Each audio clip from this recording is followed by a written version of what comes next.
En ce moment, à l'intérieur de votre corps, une immense opération de maintenance est en cours. Pas dans un seul organe, pas dans une seule cellule, partout. À cet instant précis, des milliards de protéines accomplissent les tâches qui vous maintiennent en vie. Certaines transportent l'oxygène, d'autres déclenchent des réactions chimiques indispensables. Certaines construisent vos muscles, réparent votre peau, transmettent des signaux dans votre cerveau ou permettent à votre cœur de battre sans interruption. Sans elles, aucune cellule ne fonctionnerait plus de quelques instants. Pourtant, il existe une réalité étonnante que la plupart des gens ignorent. Vos protéines ne sont pas conçues pour durer. Contrairement à ce que l'on imagine, votre corps ne fabrique pas des pièces parfaites destinées à fonctionner éternellement. Chaque protéine possède une durée de vie limitée. Certaines ne survivent que quelques minutes, d'autres quelques heures, quelques jours ou plus rarement plusieurs mois. Dès leur naissance, elles commencent déjà à être exposées à un environnement capable de les modifier. La chaleur de votre corps, les réactions chimiques normales, les molécules d'oxygène hautement réactives produites pendant le métabolisme, les collisions incessantes avec d'autres molécules. Même le simple fait de produire de l'énergie laisse derrière lui des sous-produits capables d'endommager certaines protéines. Autrement dit, l'usure n'est pas une anomalie, c'est le prix normal de la vie. Sous un microscope, une cellule ressemble moins à un laboratoire parfaitement ordonné qu'à une ville incroyablement dense où des millions d'événements se produisent chaque seconde. Des protéines sont fabriquées pendant que d'autres se déplacent, changent de forme, interagissent entre elles ou cessent définitivement de fonctionner. Ce mouvement est permanent et il est d'une précision extraordinaire. Les chercheurs estiment qu'une cellule humaine peut contenir plusieurs milliards de molécules de protéines appartenant à des milliers de types différents. Chacune doit adopter une structure tridimensionnelle extrêmement précise pour remplir sa mission. Une légère erreur de repliement suffit parfois à rendre cette protéine inefficace, voire gênante pour la cellule. C'est ici que le mystère commence.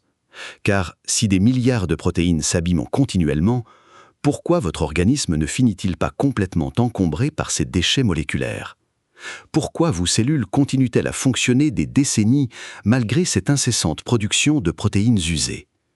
La réponse est fascinante. Votre corps ne se contente pas de fabriquer. Il trie, il inspecte, il démonte, il recycle. Et cette activité représente l'une des opérations les plus sophistiquées de toute la biologie. Le plus surprenant, c'est que vous ne ressentez absolument rien. Vous ne sentez pas une protéine cesser de fonctionner. Vous ne sentez pas une enzyme devenir défectueuse. Vous n'avez aucune conscience des milliers de composants cellulaires qui arrivent chaque seconde en fin de vie. Pourtant, si ce système de maintenance ralentissait suffisamment, les conséquences finiraient par apparaître, d'abord de manière presque invisible, puis progressivement à l'échelle des tissus, des organes et parfois de l'organisme tout entier. Une partie de ce que nous appelons le vieillissement est liée à cette histoire silencieuse. Pas parce que le corps cesse soudainement de fabriquer les bonnes protéines, mais parce que l'équilibre entre fabrication, réparation et élimination devient plus difficile à maintenir. Et c'est là que tout devient encore plus étonnant. Car vos cellules disposent d'inspecteurs moléculaires capables d'identifier une seule protéine défectueuse au milieu de tout ce chaos moléculaire, avant de décider si elle mérite d'être réparée ou définitivement détruite. C'est un système de contrôle qualité si précis qu'il fonctionne sans interruption depuis votre naissance. Mais comment une cellule peut-elle identifier une seule protéine défectueuse au milieu de tant de chaos ? Si une usine produisait des millions de pièces chaque minute, sans jamais contrôler leur qualité, elle finirait rapidement par fabriquer plus de déchets que de produits utiles. Vos cellules sont confrontées au même défi. Chaque seconde, elles fabriquent de nouvelles protéines tout en surveillant celles qui sont déjà en circulation. Mais contrairement à une usine, elles n'ont ni caméra, ni opérateur, ni chaîne d'inspection. Tout se joue à l'échelle du nanomètre, dans un environnement où des milliards de molécules se croisent en permanence. Alors, comment reconnaître une protéine qui ne fonctionne plus? La réponse tient dans sa forme. Une protéine n'est pas un simple filament. Dès qu'elle est fabriquée, elle se replie dans une structure tridimensionnelle extrêmement précise. Cette architecture détermine sa fonction. Une enzyme ne peut catalyser une réaction que si son site actif possède exactement la bonne forme. Une protéine de transport ne peut fixer sa cargaison que si sa structure reste intacte.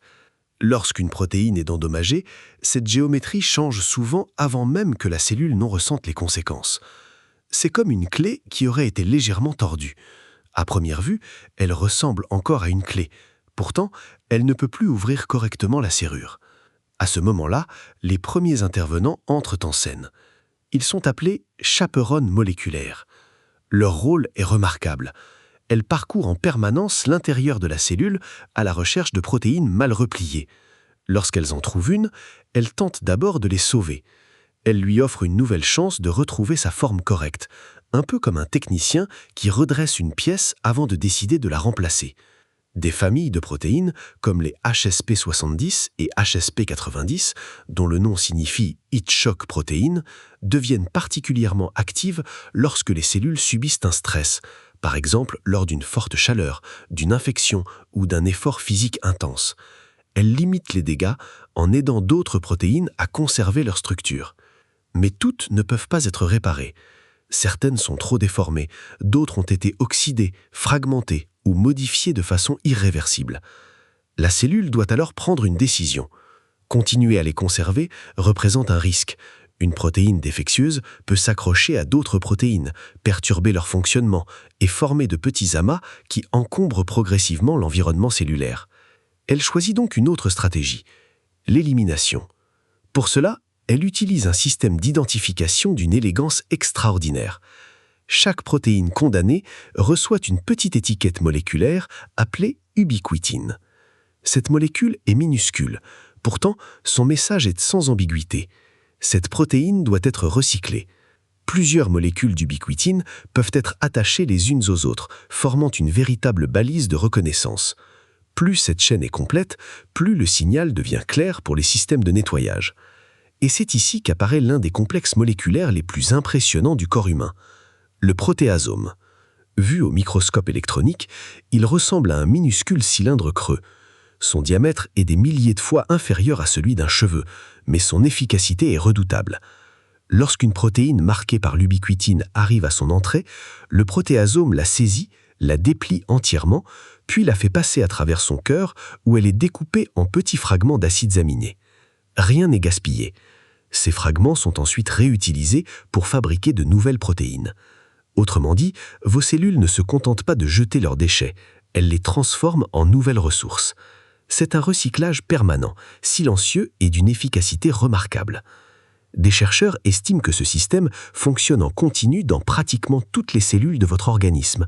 Sans lui, les protéines endommagées s'accumuleraient rapidement, perturbant des fonctions essentielles comme la production d'énergie, la communication entre cellules ou la réparation des tissus. Mais ce système a une limite. Le protéasome est conçu pour traiter des protéines individuelles ou de petits ensembles.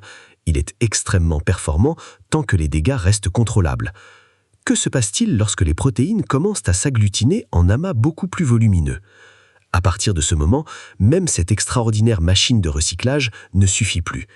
La cellule est alors obligée d'appeler à une seconde équipe de nettoyage, plus lente, plus puissante et capable de digérer des structures entières.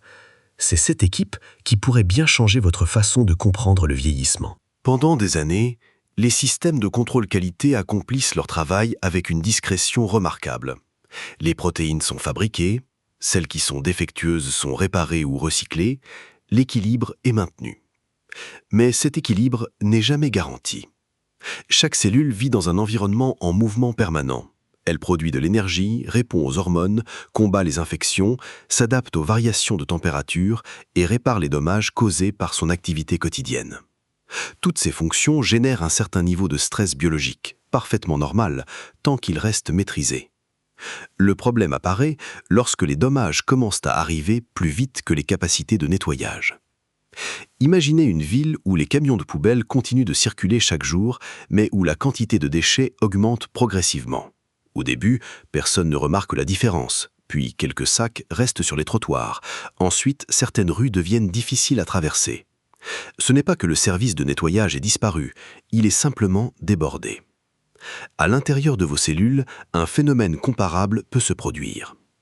L'une des principales sources de ces dommages proviennent des espèces réactives d'oxygène, souvent appelées ROS. Elles sont produites naturellement, notamment par les mitochondries, les centrales énergétiques de la cellule. Contrairement à leur réputation, ces molécules ne sont pas uniquement nuisibles. À basse dose, elles participent même à la communication cellulaire et à certaines réponses immunitaires. Mais lorsque leur production dépasse les capacités de défense de la cellule, elles deviennent plus agressives.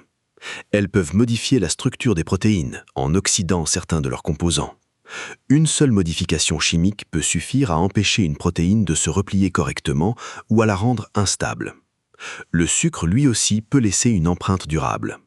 Lorsque le glucose circule dans le sang, une petite partie peut se fixer spontanément sur certaines protéines. Ce phénomène, appelé glycation, se produit lentement tout au long de la vie. Les protéines ainsi modifiées deviennent souvent plus rigides, moins efficaces et plus difficiles à éliminer. Avec le temps, ces transformations participent à l'accumulation de molécules vieillissantes dans différents tissus. Sous le microscope, ces protéines altérées ne restent pas toujours isolées. Certaines commencent à s'attirer mutuellement. Elles forment de petits amas, puis des amas plus grands. Comme si plusieurs pièces déformées s'emboîtaient de manière accidentelle jusqu'à créer un obstacle que la cellule peine à démonter. C'est ici que la situation devient particulièrement intéressante. Une protéine défectueuse n'est pas forcément dangereuse en elle-même, mais lorsqu'elle s'accumule, elle peut perturber d'autres protéines pourtant parfaitement fonctionnelles. Peu à peu, un simple défaut local peut se transformer dans un problème beaucoup plus vaste. Les réactions chimiques ralentissent, les échanges deviennent moins efficaces, les mécanismes de réparation doivent travailler davantage. Les chercheurs observent ce phénomène dans nombre de tissus au cours du vieillissement. Cela ne signifie pas que toutes les personnes développeront une maladie, ni que chaque accumulation conduit à une pathologie. En revanche, ces observations montrent qu'une cellule qui peine à éliminer ses protéines endommagées devient progressivement moins résiliente face aux agressions. Et certaines cellules disposent de beaucoup moins de marge d'erreur que d'autres. Les cellules de la peau, par exemple, sont régulièrement remplacées. Si certaines deviennent trop endommagées, elles peuvent être éliminées et remplacées par de nouvelles. Mais d'autres cellules n'ont pas ce luxe. Les neurones de votre cerveau ou encore certaines cellules du muscle cardiaque doivent fonctionner pendant des décennies. Elles ne peuvent pas simplement être remplacées à chaque difficulté. Elles dépendent donc énormément de l'efficacité de leur système de maintenance. Un détail fascine particulièrement les biologistes. Bien avant qu'une cellule ne cesse de fonctionner, elle tente souvent de compenser. Elle augmente l'activité de ses chaperones moléculaires, elle accélère le marquage par l'ubiquitine, elle sollicite davantage le protéasome. Autrement dit, elle se bat pour rétablir l'équilibre. Cette capacité d'adaptation est l'une des raisons pour lesquelles le corps peut absorber des années de stress sans que vous ressentiez immédiatement ses effets. Une phrase résume parfaitement cette réalité. Le vieillissement n'apparaît pas le jour où les premiers dommages surviennent, il devient visible lorsque les mécanismes de réparation n'arrivent plus à suivre leur rythme. Mais alors, une question demeure. Si le protéasome est dépassé par des amas de protéines trop volumineux, pourquoi la cellule ne développe-t-elle pas un système capable d'éliminer des structures entières? En réalité, elle en possède déjà un. Et cette découverte a profondément changé notre compréhension du fonctionnement du corps. Car lorsque le simple recyclage ne suffit plus, la cellule active un mécanisme beaucoup plus spectaculaire. Elle commence à digérer une partie d'elle-même, non pas pour se détruire, mais pour survivre. À première vue, l'idée semble inquiétante. Pourquoi une cellule détruirait-elle volontairement une partie d'elle-même? Pendant longtemps, les scientifiques se sont posé la même question. Puis, ils ont compris que ce mécanisme n'était pas un signe de défaillance. C'était l'une des stratégies de survie les plus sophistiquées jamais développées par les organismes vivants. Ce processus porte un nom, l'autophagie. Le mot vient du grec et signifie littéralement « se manger soi-même ». Pris au pied de la lettre, il évoque une cellule qui s'autodétruit. En réalité, c'est tout l'inverse. L'autophagie est une opération de recyclage soigneusement contrôlée. Lorsqu'une cellule détecte qu'une protéine est trop volumineuse pour être éliminée par le protéasome ou qu'un fragment de mitochondrie, un amas protéique ou un autre composant est devenu inutilisable, elle enclenche une procédure différente. Elle ne tente plus de réparer. Elle isole. Sous le microscope, on peut observer une fine membrane commencer à s'étendre autour du matériel endommagé. Progressivement, cette membrane se referme et forme une sorte de capsule appelée autophagosome. Le déchet est désormais enfermé. Mais ce n'est que le début du voyage. L'autophagosome se déplace ensuite à l'intérieur de la cellule jusqu'à rencontrer un autre compartiment, le lysosome. Si le protéasome ressemble à une déchiqueteuse de précision, le lysosome est davantage une unité de recyclage industriel. Son intérieur est fortement acide. Il contient des dizaines d'enzymes capables de dégrader des protéines, des lipides, des fragments d'organites et bien d'autres composants cellulaires. Lorsque les deux compartiments fusionnent, leur contenu est lentement démonté en molécules élémentaires. Acides aminés, acides gras, sucres simples. Ces matériaux ne sont pas rejetés hors de la cellule, ils retournent dans le circuit. Ils serviront à construire de nouvelles protéines, de nouvelles membranes ou à produire de l'énergie lorsque cela devient nécessaire. C'est l'un des principes les plus élégants de la biologie. La cellule transforme ses déchets en matière première. Des expériences menées chez de nombreux organismes, de la levure aux mammifères, montrent que l'autophagie est indispensable à la survie cellulaire. Lorsque les gènes qui contrôlent ce processus sont fortement disturbés dans les modèles expérimentaux, les cellules accumulent plus rapidement des composants endommagés et leur fonctionnement se dégrade. Mais la découverte la plus surprenante n'est pas là. Pendant des décennies, beaucoup imaginaient le vieillissement comme une accumulation inévitable de dommages. Aujourd'hui, une vision plus nuancée émerge. Les dommages étaient toujours là, même chez un enfant, même chez un jeune adulte. Ce qui change progressivement, ce n'est pas seulement la quantité de protéines endommagées, c'est la capacité de la cellule à maintenir son immense programme de maintenance. Autrement dit, le vieillissement n'est pas simplement une histoire d'usure, c'est aussi une histoire d'entretien. Cette idée transforme complètement notre manière de regarder le corps. Imaginez deux maisons exposées à la même pluie, au même vent et au même soleil pendant 1000 décennies. Elles subissent toutes les deux des contraintes identiques. Pourtant, celle qui est régulièrement entretenue conservera plus longtemps son intégrité. La différence ne vient pas uniquement des dégâts reçus, mais de la capacité à les réparer avant qu'ils ne s'accumulent. À l'échelle cellulaire, la logique est étonnamment similaire. Bien sûr, l'autophagie n'est pas un interrupteur magique. Elle varie selon les tissus, l'âge, l'état nutritionnel, l'activité physique, les rythmes circadiens et bien d'autres signaux biologiques. Les chercheurs continuent d'explorer précisément comment ces facteurs interagissent et beaucoup de questions restent ouvertes. C'est pourquoi il faut se méfier des promesses simplistes qui prétendent activer l'autophagie grâce à une seule méthode ou à un produit miracle. La réalité est beaucoup plus complexe. L'autophagie fait partie d'un vaste réseau de régulation où les cellules évaluent en permanence leurs réserves d'énergie, leurs besoins immédiats et leur niveau de stress. Des voies de signalisation comme mTOR et AMPK participent à cet arbitrage.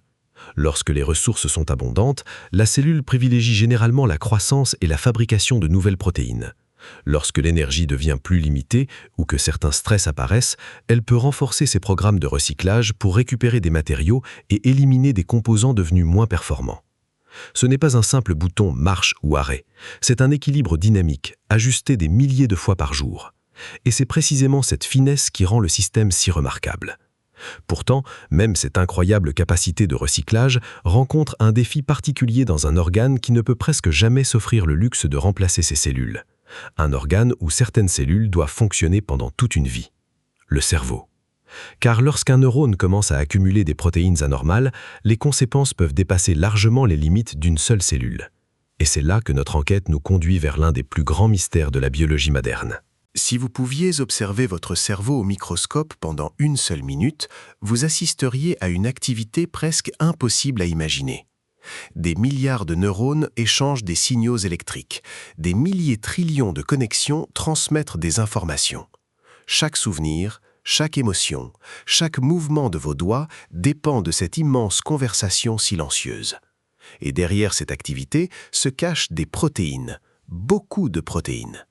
Elles construisent les synapses, transportent les neurotransmetteurs, stabilisent l'architecture interne des neurones et permettent aux impulsions électriques de voyager avec une précision extraordinaire. Autrement dit, sans protéines fonctionnelles, le cerveau ne peut pas penser. Mais le cerveau possède une particularité qui le rend particulièrement vulnérable. Contrairement à la peau, au sang ou à la paroi de votre intestin, la plupart des neurones qui composent votre cerveau doivent vous accompagner pendant des décennies. Beaucoup sont présents depuis le début de votre vie et continueront de fonctionner jusqu'à un âge avancé. Ils ne peuvent pas simplement être remplacés dès qu'ils rencontrent un problème. Ils doivent entretenir leur matériel, jour après jour, année après année. C'est une mission immense. Chaque neurone dépend donc d'un équilibre extrêmement délicat entre la fabrication de nouvelles protéines et l'élimination des anciennes. Lorsque cet équilibre est maintenu, les circuits nerveux restent remarquablement stables. Vous pouvez apprendre une nouvelle langue, reconnaître un visage vu 20 ans plus tôt ou jouer un morceau de musique appris dans votre enfance, grâce à cette maintenance moléculaire. Mais lorsqu'elle devient moins efficace, la situation change progressivement. Certaines protéines commencent à adopter une structure anormale. Chez les chercheurs, deux noms reviennent souvent lorsqu'ils étudient les maladies neurodégénératives, tau et bêta-amyloïdes. Ces protéines existent naturellement dans le cerveau. La protéine tau participe notamment à la stabilité de la structure interne des neurones. Les peptides bêta-amyloïdes proviennent du découpage d'une protéine plus grande présente dans les membranes cellulaires. En temps normal, leur production, leur transformation et leur élimination sont finement régulées. Mais dans certaines maladies, cet équilibre est perturbé. Des agrégats peuvent apparaître, des protéines s'accumulent, les systèmes de nettoyage peinent davantage à les éliminer. Il est essentiel d'être précis. Les scientifiques savent aujourd'hui que ces accumulations sont fortement associées à plusieurs maladies neurodégénératives. En revanche, les mécanismes exacts restent complexes. Elles ne racontent pas à elles seules toute l'histoire. L'inflammation, la génétique, le fonctionnement des cellules immunitaires du cerveau, les facteurs vasculaires et de nombreux autres processus interviennent. La biologie n'est rarement le résultat d'une seule cause. C'est précisément ce qui la rend fascinante. Un autre acteur discret mérite d'être présenté. Les microglies. Ces cellules immunitaires spécialisées résident permanemment dans le cerveau. Leur rôle ne consiste pas seulement à combattre les infections. Elles inspectent continuellement leur environnement, éliminent certains débris cellulaires, participent au remodelage des connexions nerveuses et collaborent avec les autres mécanismes de maintenance. En quelque sorte, elles font partie de l'équipe de nettoyage générale. Lorsque tout fonctionne normalement, ce travail passe totalement inaperçu. Mais avec l'âge, leur comportement peut évoluer. Certaines deviennent moins efficaces, tandis que d'autres adoptent un état inflammatoire plus prolongé. Les chercheurs explorent activement la manière dont ces changements pourraient influencer l'équilibre entre réparation et accumulation de déchets moléculaires. Une découverte récente a encore renforcé cette vision. Pendant longtemps, on pensait que le cerveau ne disposait pratiquement aucun système d'évacuation. Puis des chercheurs ont mis en évidence un réseau appelé système glymphatique. Principalement actif durant le sommeil profond, il favorise la circulation du liquide cérébrospinal entre les cellules nerveuses et participe à l'élimination de certains déchets métaboliques. Autrement dit, pendant que vous dormez profondément, votre cerveau ne se contente pas de rêver. Il profite aussi de cette période pour effectuer une partie de son entretien. Des études d'imagerie et des expériences chez l'animal suggèrent que cette circulation devient particulièrement efficace durant certaines phases du sommeil, lorsque l'activité neuronale réduit et l'espace entre les cellules augmente légèrement. Les chercheurs continuent d'étudier l'importance exacte de ce mécanisme chez l'être humain, mais une chose est déjà claire, le sommeil n'est pas une période d'inactivité. C'est une période de maintenance. Cette idée change profondément notre manière de voir le repos. Dormir ne consiste pas seulement à récupérer de la fatigue, c'est offrir à certains systèmes biologiques le temps nécessaire pour accomplir des tâches qui seraient beaucoup plus difficiles lorsque le cerveau est pleinement occupé à traiter le monde extérieur. Une phrase résume parfaitement cette réalité. Un cerveau performant n'est pas seulement celui qui apprend vite, c'est aussi celui qui parvient à entretenir discrètement ses milliards de composants, nuit après nuit. La bonne nouvelle, c'est que ces mécanismes de maintenance ne sont pas totalement figés. Même à l'âge adulte, certaines habitudes quotidiennes influencent les signaux biologiques qui régulent la réparation, le recyclage et l'équilibre cellulaire. La question n'est donc plus seulement de comprendre comment le nettoyage fonctionne, la véritable question est la suivante. Que pouvons-nous faire de manière réaliste et scientifiquement fondée pour soutenir ces incroyables équipes de maintenance qui travaillent en silence depuis notre naissance? À ce stade, une question s'impose presque naturellement. Si le corps possède déjà des systèmes aussi sophistiqués pour réparer, recycler et éliminer ces protéines endommagées, existe-t-il un moyen de les aider à fonctionner plus efficacement? La réponse est à la fois encourageante et plus nuancée que ce que l'on voit souvent sur Internet. Il n'existe pas de raccourci capable de nettoyer instantanément vos cellules, pas de boisson miracle, pas de complément capable à lui seul de relancer tous les mécanismes de maintenance. En revanche, plusieurs habitudes influencent réellement les conditions dans lesquelles ces systèmes travaillent, et c'est une différence essentielle. L'objectif n'est pas de forcer les cellules à recycler davantage. L'objectif est de leur offrir un environnement où elles peuvent accomplir ce travail dans les meilleures conditions. Le premier levier est probablement celui que nous sous-estimons le plus, le sommeil. Lorsque vous dormez, votre cerveau ne se met pas en veille, il change de priorité. Pendant certaines phases du sommeil profond, l'activité électrique ralentit. Certaines hormones suivent leur rythme nocturne et de nombreux processus de réparation deviennent plus actifs. La synthèse de nouvelles protéines, la réparation de l'ADN, le renouvellement de certains composants cellulaires et une partie de l'activité du système lymphatique sont favorisés pendant cette période. Une seule nuit écourtée ne provoquera pas évidemment un effondrement de ces mécanismes, mais lorsque les nuits insuffisantes deviennent chroniques, les cellules disposent de moins d'occasions d'effectuer ce travail de maintenance. Les effets sont progressifs, souvent invisibles au début, puis ils finissent par s'accumuler. L'activité physique représente un autre exemple fascinant. À première vue, faire de l'exercice semble imposer un stress supplémentaire à l'organisme, et c'est vrai. Pendant un effort, les muscles produisent davantage d'espèces réactives de l'oxygène, les fibres musculaires subissent de minuscules dommages, les réserves d'énergie diminuent. Pourtant, c'est précisément cette contrainte modérée qui déclenche une adaptation. Les cellules interprètent cet effort comme un signal. Elles renforcent progressivement leur capacité de réparation. Des voies biologiques impliquant notamment AMPK et le coactivateur PGC1A favorisent la fabrication de nouvelles mitochondries, améliorent l'efficacité énergétique et participent au renouvellement des composants cellulaires. Ce phénomène appelé mitogénochondrie permet aux muscles de devenir plus performants au fil des semaines.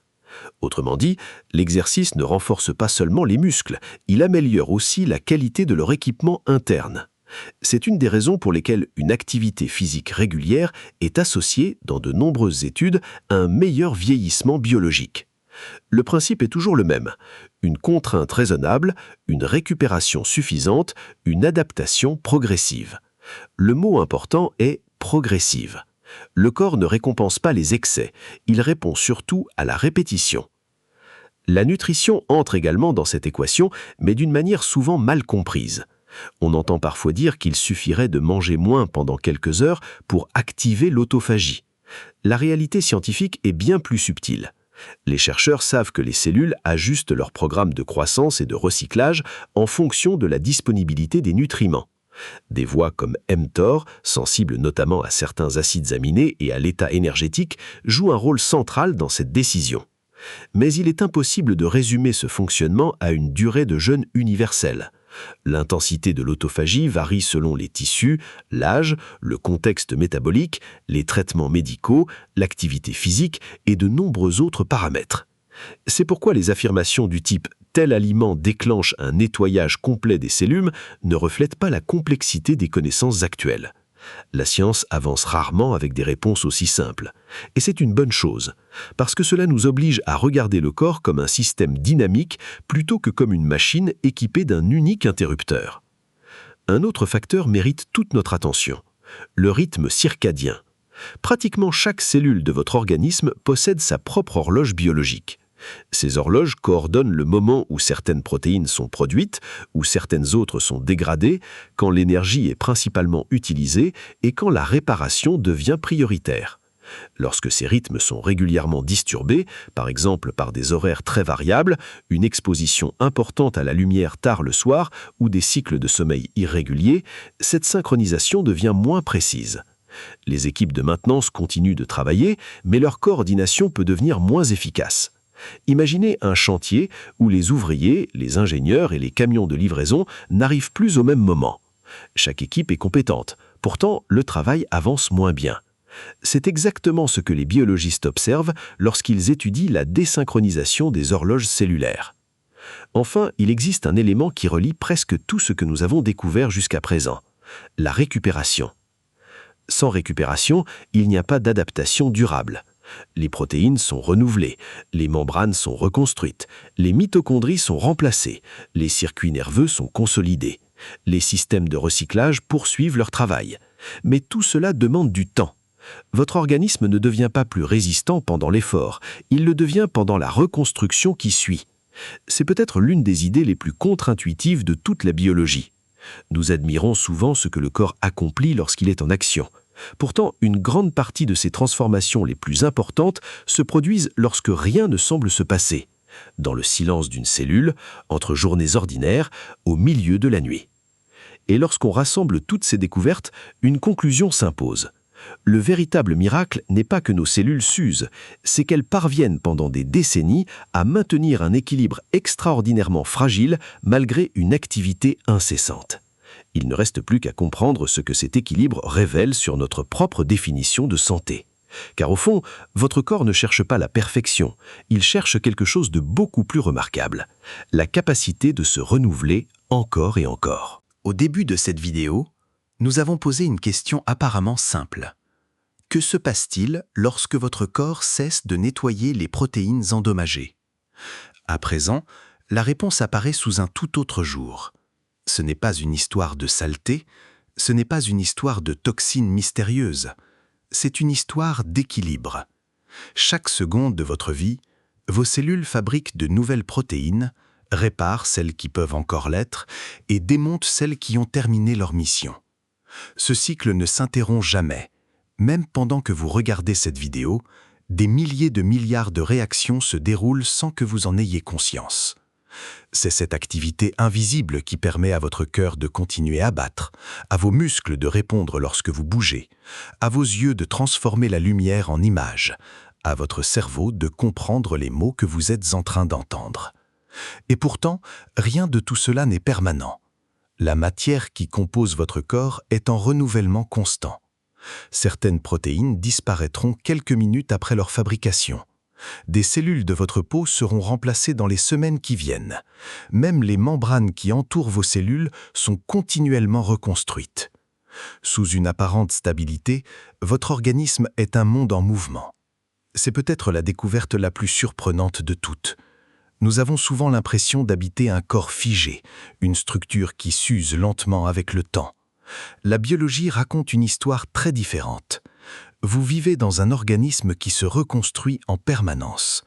Vieillir ne signifie pas que ce renouvellement s'arrête.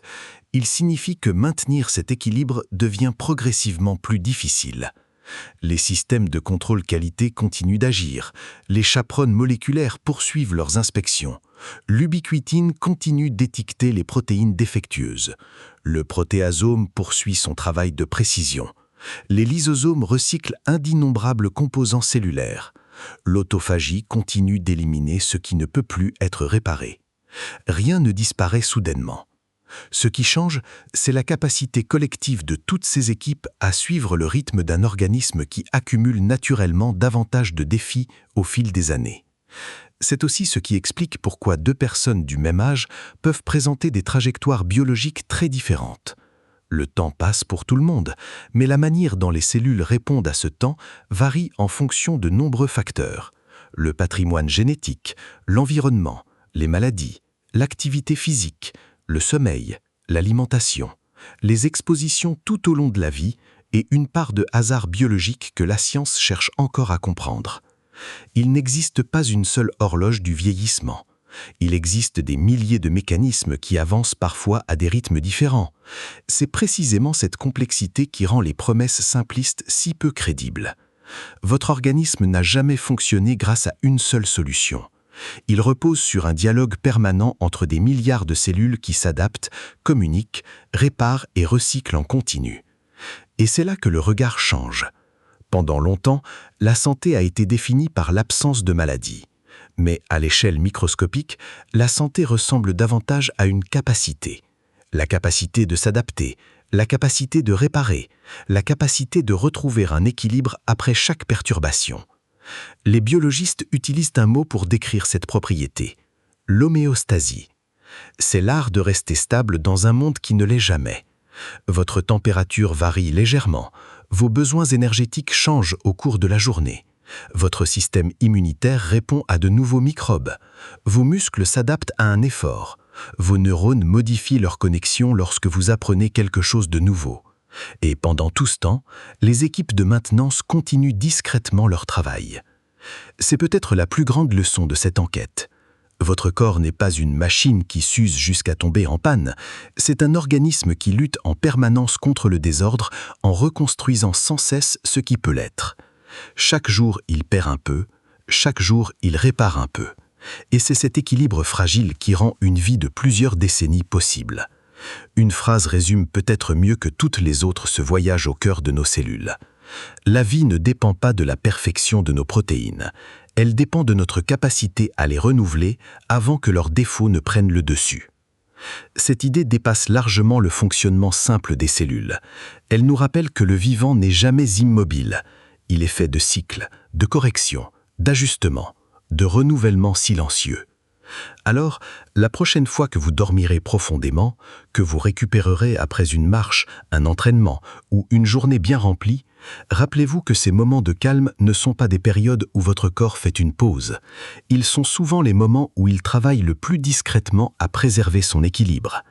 Et c'est sans doute l'une des extraordinaires caractéristiques de la biologie humaine. Nous passons notre vie à chercher les signes visibles de la santé, alors que ses fondations les plus importantes sont invisibles. Si cette exploration vous a permis de voir votre corps sous un nouvel angle, dites-nous en commentaire quelle découverte vous a le plus surpris. Est-ce le rôle du protéasome, l'autophagie, le système glymphatique ou simplement l'idée que vos cellules recyclent continuellement leurs propres composants ? Et si vous aimez découvrir les mécanismes cachés qui chafonnent le corps humain, vous apprécierez les prochains documentaires, où nous continuerons d'explorer ces processus invisibles qui influencent notre santé bien plus que nous ne l'imaginons. Merci d'avoir suivi cette enquête jusqu'au bout.